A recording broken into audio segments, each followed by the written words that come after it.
2014 to 2017 KYMCO Compagno 110i.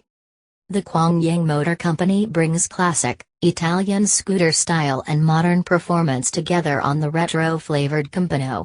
This Taiwan-made ride sports a 112cc mill that cranks out just shy of 10 ponies, and boasts electronic fuel injection with a quad-valve head. To anyone questioning the quality of the engineering and craftsmanship, I would point out that KYMCO was chosen by none other than BMW to provide the range extenders for its hybrid drive i3, and it also entered a partnership with Kawasaki back in 2013 to produce the J300 scooter. In short, this isn't the stereotypical knockoff brand, but a company that tries to produce a quality product, and lots of it too, with something over 500,000 units per year rolling off its assembly lines. Continue reading for my review of the KYMCO Compagno 110i. I am usually loath to label something a girl's bike, or a petite rider's scoot, but there's no getting around it with the Compagno. This here is a pocket scooter, folks, comparable to some of the smallest, road-legal, 50cc scooters out there today. We're looking at a mere 47-inch wheelbase with a 29-inch seat height. Even with just the rider and no passenger, only the shorter riders are going to have enough legroom to be completely comfortable, but the bench seat does allow you to scooch your butt back a little to get all the leg stretch you can. Naturally, it doesn't have much heft either, with a dry weight just a skosh under 200 pounds, which means one really motivated man can pick the thing up and walk off with it. What the heck, small people gotta ride too, after all, am I right? The boomerang of the leg shield carries a fairly flat face with a nice, central trim piece, and neatly molded-in turn signals for a clean entry. The classic, headlamp and handlebar housing gives the instrument cluster a home while neatly encompassing all the usual business at the top of the forks.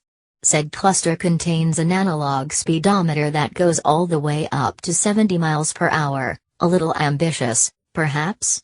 A clock, digital fuel gauge and the usual assortment of idiot lights, everything you'd need for such a small ride. Don't think I'm making light of it, I do appreciate the sweep speedometer since it is easier for me to read at a glance than I can the digital displays. A full step-through makes for easy mounting with a handy tween-feet storage spot, and the other storage options includes a locking seat compartment, open glove box and helmet hook.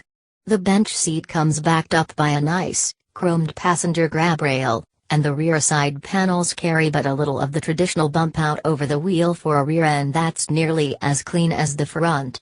Flip-out passenger footrests complete the passenger's equipment, and I gotta say, if rider and passenger weren't close friends at the beginning of the ride, they certainly will be by the end of it. This ride comes built on the good old sheet metal overframe method that keeps the assembly simple, and arguably survives minor to even moderate body damage better than a monocoque, or stressed skin method, of which I have never been a fan. Telescopic juice forks support the front end, and a coil-over shock dampens the motion of the swing mount drive unit. Suspension at both ends come with fixed values across the board without even the rear preload adjuster you'd expect on a ride with a 2-up capability. Tiny, 10-inch cast rims mount the 90/90 hoops, and although the roundies are symmetrical, the brakes aren't.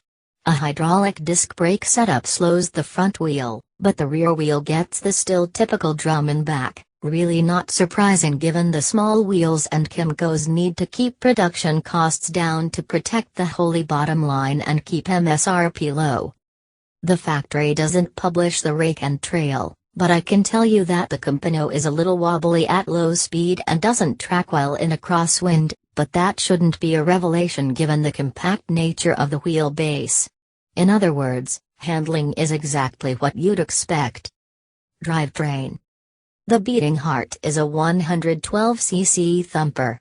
Forced air cooling removes waste heat from the diminutive mill that boasts a 4-valve head and electronic fuel injection that helps it meet California, CARB, emission standards and gives it its 70 miles per gallon fuel economy.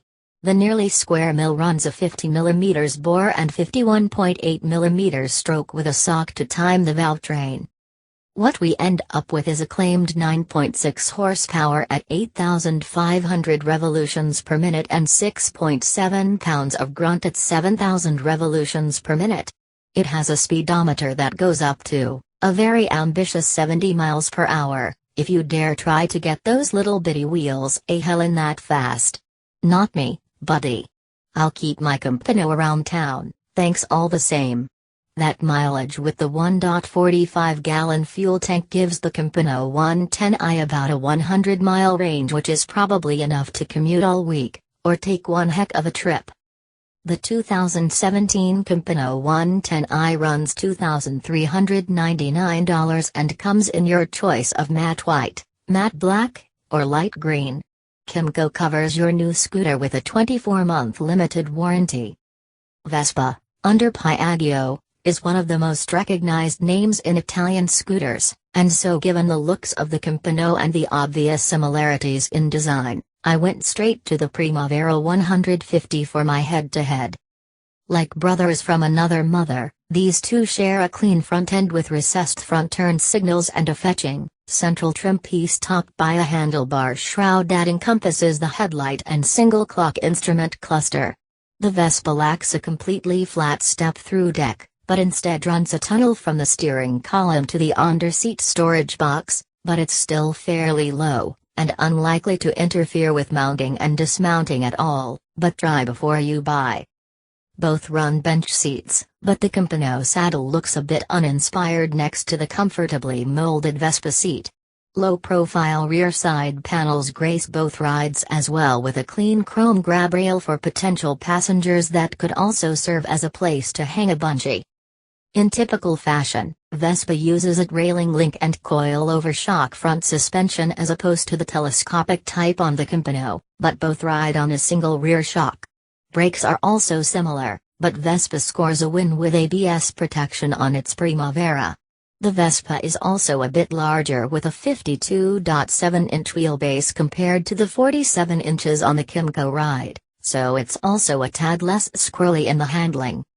Vespa also boasts a larger power plant with a 154.8cc mill versus the 112cc Compagno, and even greater mileage with a claimed 98 miles per gallon. Naturally, the price tag reflects this greater displacement, and also the fact that it comes from Piaggio, who is known for premium pricing.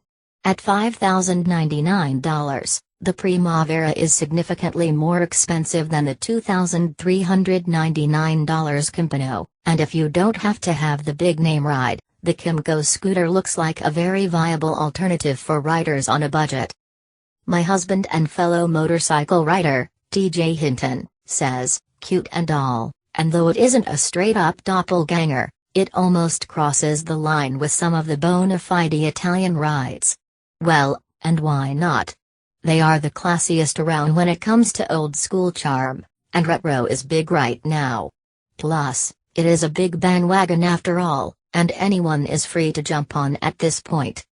I went with the Primavera for the head-to-head, probably because I had just been looking at a Vespa, but honestly, I could have gone for the Piaggio Fly 150e just as easily and had a match-up closer in price. It has 12-inch wheels, a bit bigger than the Compagno's. Oh well, there is no shortage of classically styled scooters out there in the 100 to 150cc range. Oh, the Lance Havana Classic is another good one and priced to compete in this range. The Havana is carbureted for the Fi haters among us and a Kickstarter for those times you want to be old school. Then there's the Buddy from the Genuine Scooter Company. The Buddy also has a Kickstarter and a carburetor. Good grief, make me stop.